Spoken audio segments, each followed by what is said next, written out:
Bueno, yo les voy a hablar sobre el objetivo de la NIF B15, que se trata sobre la conversión en moneda extranjera.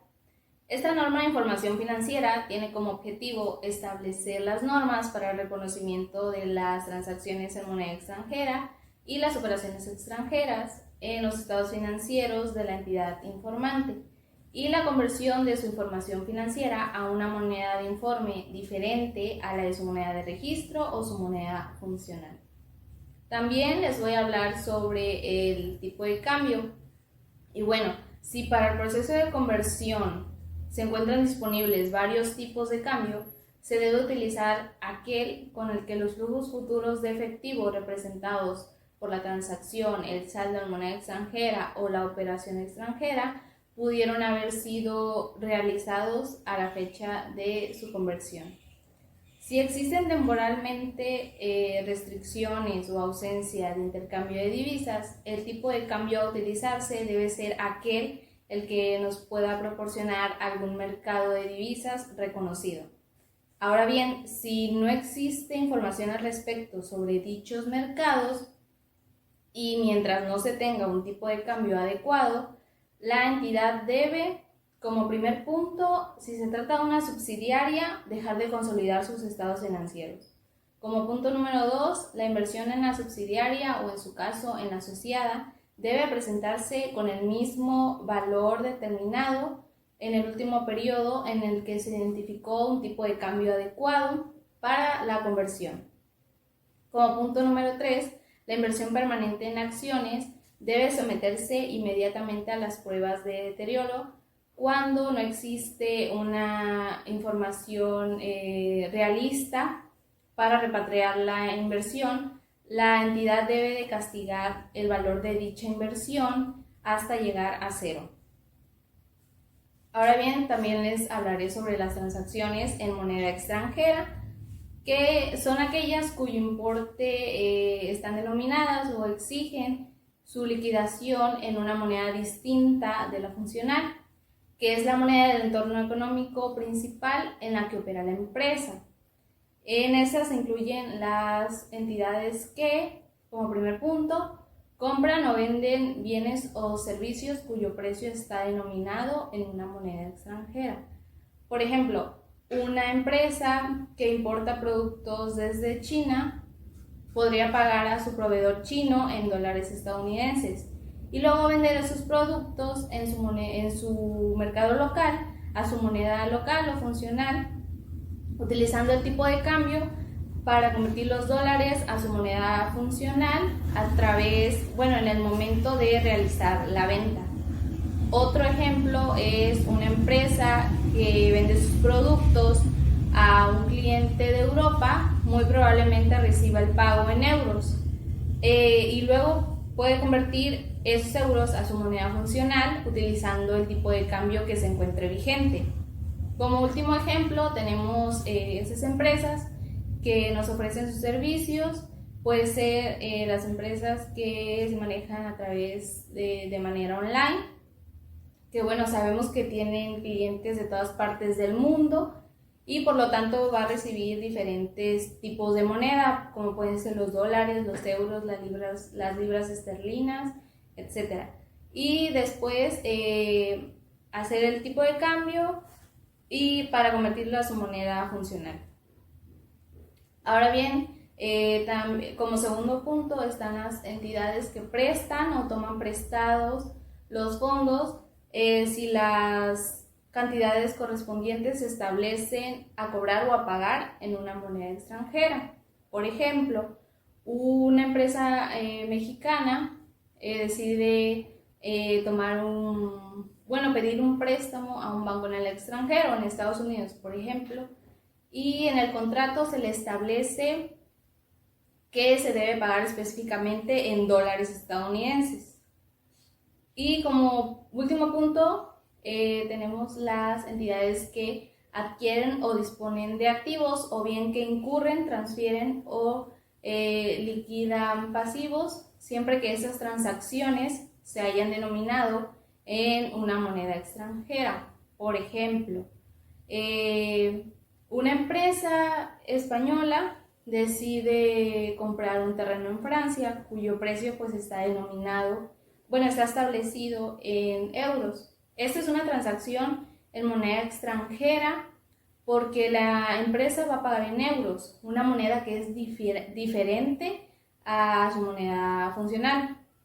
La adquisición se va a registrar en la moneda funcional de la empresa y utilizando el tipo de cambio a la fecha de su transacción que se encuentre vigente para convertir el tipo de cambio a su moneda funcional. Valuación inicial, valuación posterior y las normas de conversión. La valuación inicial es toda aquella transacción de moneda extranjera que debe evaluarse inicialmente en la moneda de registro, aplicando el tipo de cambio histórico. La moneda de registro es la moneda que determina la forma en la que se registran todas las operaciones financieras de una empresa. La fecha de transacción es el momento en el que una operación se considera válida y se registra en libros contables. Esto puede suceder cuando se cumplen algunas condiciones establecidas en las normas de información financiera. Es el momento también en el que la transacción se devenga y se puede reconocer oficialmente en la contabilidad de la empresa. Evaluación posterior y las normas de conversión. A la fecha de cierre de los estados financieros, los saldos de partidas monetarias que están denominados en moneda extranjera o en alguna otra unidad de intercambio, tal como lo son las UDI, deben convertirse en tal tipo de cambio de cierre. Las UDI es una unidad de cuenta en México que se utiliza para proteger el poder adquisitivo de las inversiones y créditos, especialmente contra la inflación. A la fecha de realización, ya sea de los cobros o pagos de las transacciones de monedas extranjeras o en alguna otra unidad de intercambio, deben convertirse al tipo de cambio de realización. De estos procedimientos surgen diferencias en cambios debido a que normalmente el tipo de cambio de cierre o el tipo de cambio a la fecha de realización tienen variaciones con respecto al tipo de cambio histórico. Moneda funcional. En el entorno económico de cada entidad existen diversos factores que afectan su operación, los cuales deben evaluarse atendiendo a las características propias de una entidad y ponderarse para identificar la moneda funcional. Para poder identificar la moneda funcional se deben establecer los siguientes factores. El entorno económico, que es el entorno primario en el que opera una entidad.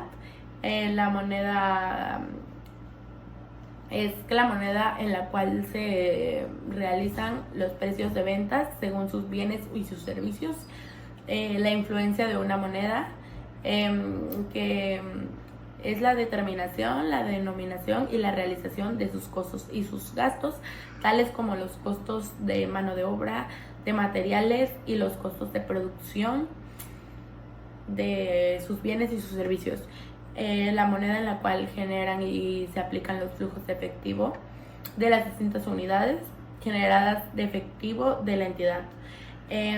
La moneda a la cual se generan los flujos de efectivo con motivo de las actividades de financiamiento y la moneda en la cual recibe y conserva los tragos de efectivo que derivan de sus actividades de operación.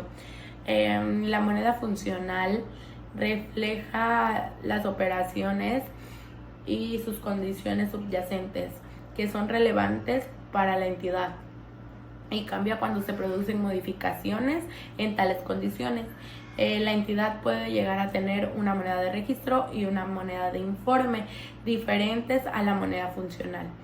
Esta NIF permite a la entidad de presentación de los estados financieros en una moneda de informes diferentes, ya sea la moneda de registro, a la moneda funcional o a ambas.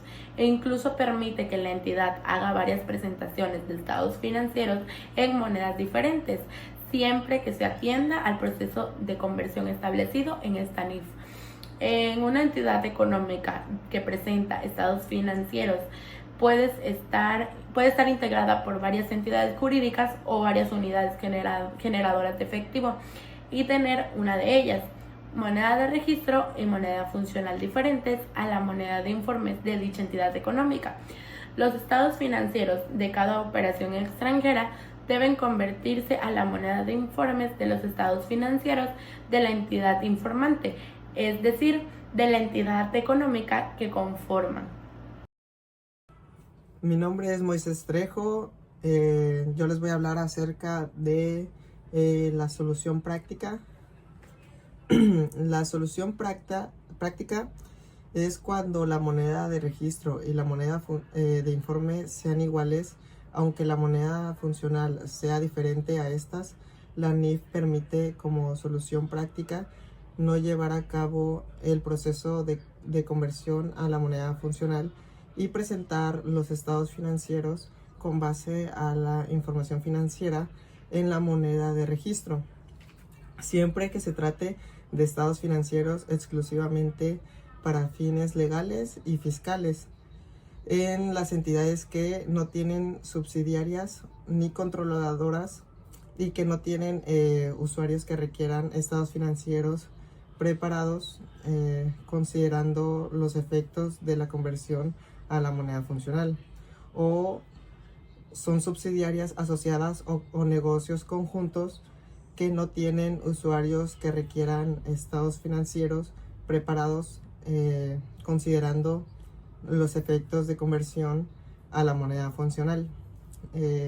Como segundo punto es la evaluación inicial. La adquisición de una operación extranjera debe evaluarse inicialmente en la moneda de registro, utilizando el tipo de cambio histórico. Para estos efectos, los ajustes a valor razonable de los activos y pasivos de la operación adquirida surgen como consecuencia de la adquisición. Estos forman parte de los activos y pasivos de dicha operación extranjera. Como tercer punto está la evaluación posterior y las normas de conversión. Conforme a las NIF particulares, los estados financieros consolidados y combinados e inversiones permanentes en acciones, los estados financieros individuales de cada una de las entidades jurídicas o, en su caso, de cada una de las unidades generadoras de efectivo, las cuales pueden operar en distintos entornos económicos y con diferentes monedas, se consolidan, se combinan o reconocen con base al método de participación para presentarse formando parte de los estados financieros de la entidad económica que integran.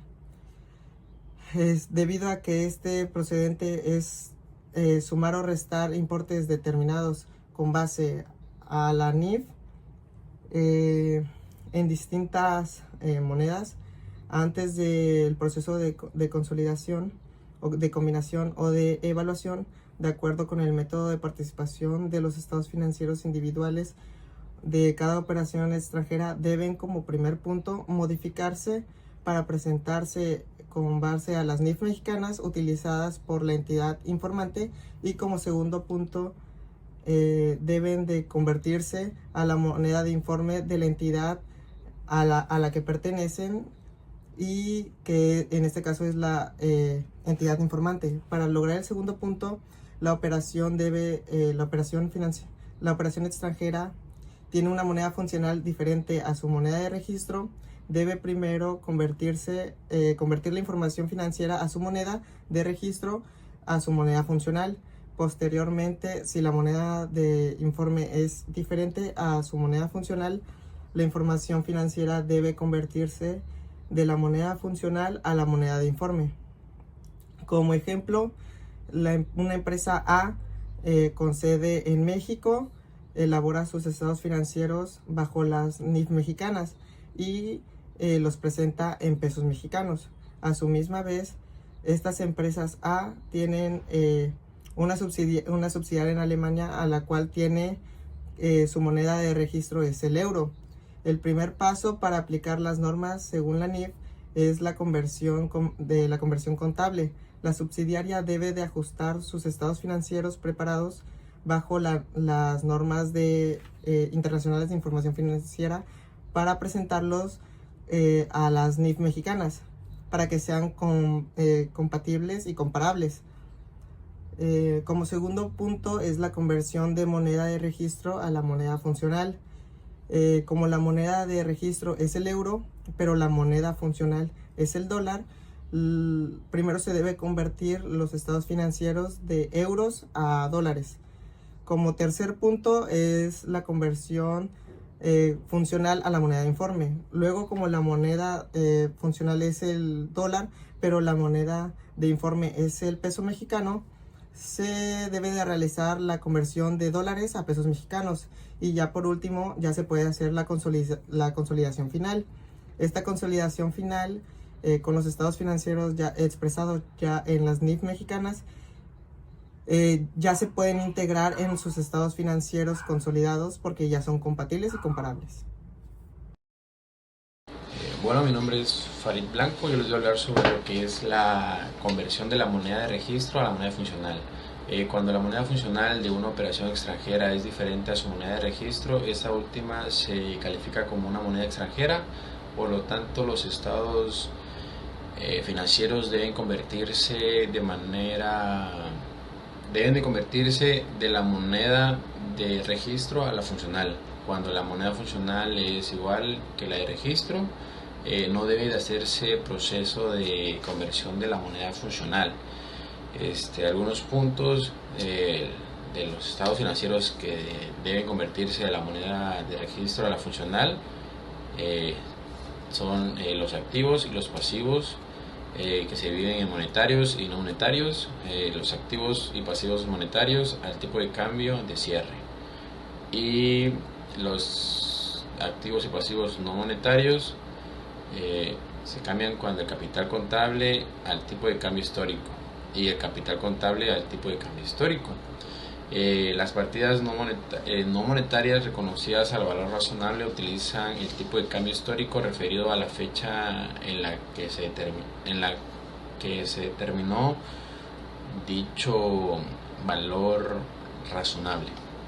Ahora con el tema de los ingresos, costos y gastos, estos se deben de convertir al tipo de cambio histórico de la fecha de su devengación en el estado de resultado integral, salvo que se originen de partidas no monetarias, en cuyo caso debe utilizarse el tipo de cambio histórico a la partida no monetaria. Este procedimiento de conversión pretende que la operación extranjera obtenga los mismos resultados que se hubieran determinado si todas las partidas se hubieran reconocido originalmente. Debido a que la moneda funcional es la base de la economía de una entidad, esto debe llevar a cabo las evaluaciones de sus activos, pasivos, capital contable, ingresos, costos y gastos sobre la información preparada de su moneda funcional. Ahora vamos con la parte de la conversión de la moneda funcional a la de informe. Nos dice que cuando la moneda de informe de una operación extranjera es diferente a su moneda funcional, esta última se califica como una moneda extranjera. Por lo tanto, los estados financieros deben convertirse de la moneda funcional a la de informe, cuando la moneda de informe es igual a la funcional, que debe hacerse proceso de conversión de la moneda de informe. Ahora, hablando del entorno económico no inflacionario, hablando de los puntos sobre cuando un entorno económico no inflacionario, si la operación extranjera se encuentra en un entorno económico no inflacionario, el estado de situación financiera y el estado de resultado integral de la misma deben convertirse en la moneda de informe con base a lo siguiente, con base a estos puntos. Los activos y pasivos deben convertirse al tipo de cambio de cierre y el capital contable al tipo de cambio histórico.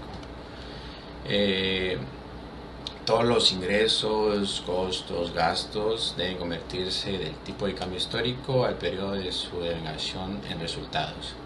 Y derivado de lo anterior, se produce que este efecto por la conversión debe reconocerse formando parte de una partida de la utilidad o pérdida integral dentro del capital contable informado por la operación extranjera. Ahora, con la parte de los puntos del entorno económico no inflacionario, igual son los activos y los pasivos y el capital contable deben convertirse al tipo de cambio de cierre. Los ingresos, costos, gastos deben convertirse al tipo de cambio de cierre. Al participar en modo de participación de las variaciones analizadas en los párrafos, el capital contable de la operación extranjera y la inversión de la operación extranjera reconocida en una entidad informante debe reconocerse en una partida u otro resultado integral denominado efecto acumulado por conversión dentro del capital contable.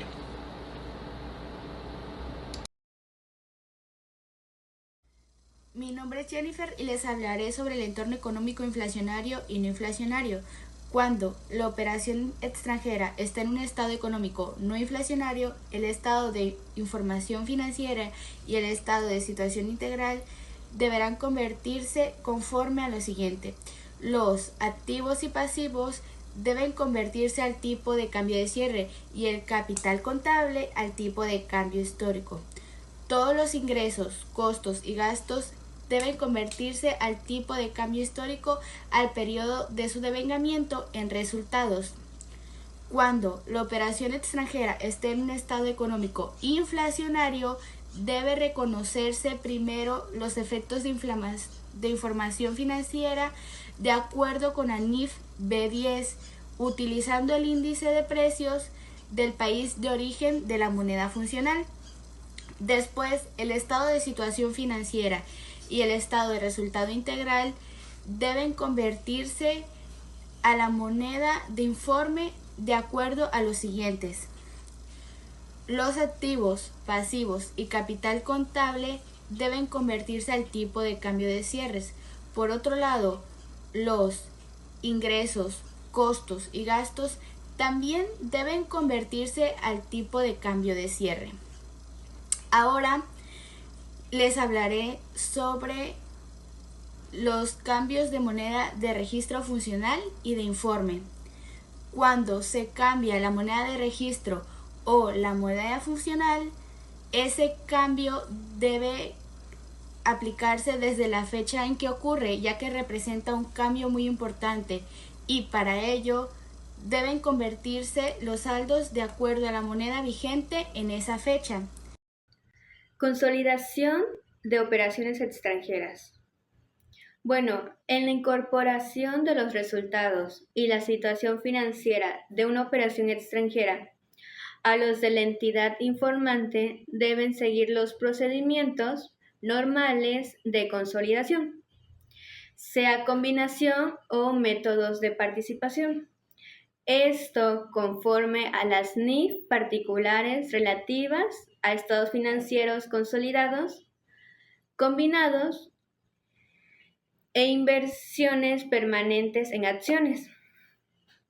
Para esto, los procedimientos normales de consolidación requieren la eliminación de los saldos y transacciones intercompañías. Dicha eliminación deben mantenerse en los estados financieros consolidados las diferencias en cambios originadas por dichos saldos y lo que son las transacciones intercompañías ya reconocidas en cada moneda funcional. Esto porque la partida monetaria denominada en una moneda distinta a la moneda funcional expone a la entidad a lo que es una pérdida o ganancia por las fluctuaciones del tipo de cambio entre las monedas. En los estados financieros consolidados de la entidad que informa, estas diferencias en cambios deben permanecer en resultados, salvo que se deriven de las circunstancias descritas anteriormente. Para esto, la entidad debe tener una partida monetaria por cobrar o por pagar a la operación extranjera. Si esta realización de esta partida no está contemplada y tampoco es probable que su realización se produzca en un futuro predecible, la partida es en esencia una parte de la inversión neta de la entidad en esa operación extranjera. En esto puede estar incluido lo que son los préstamos o cuentas por cobrar a largo plazo. Pero no se deberá incluirse lo que son las cuentas por cobrar o por pagar comerciales que se derivan de sus actividades primarias. Estas diferencias en cambio surgidas de las partidas monetarias que anteriormente he dicho deben reconocerse como parte del efecto acumulado por conversión. Y las diferencias en cambios que surgen de un pasivo en moneda extranjera que ha sido asignado y calificado como cobertura económica de la inversión neta en una operación extranjera deben reconocerse en el capital contable, formando parte del efecto acumulado por conversión, cumpliendo con lo dispuesto en las NIF particulares relativas a instrumentos financieros y operaciones de cobertura. Disposición en una operación extranjera. El efecto acumulado por conversión relacionado con una operación extranjera reconocido como una partida de utilidad o pérdida integral del capital contable debe reciclarse a la utilidad o pérdida neta del estado de resultados en la parte proporcional según que corresponda a esto al importe dispuesto a la fecha de disposición como parte de la ganancia o pérdida. Impuesto a la utilidad. Estas pérdidas y ganancias en cambios de las transacciones en monedas extranjeras, así como el efecto acumulado por conversión relacionado de las operaciones extranjeras, pueden tener efectos impositivos. Este reconocimiento contable debe seguir los lineamientos de las normas de información financiera.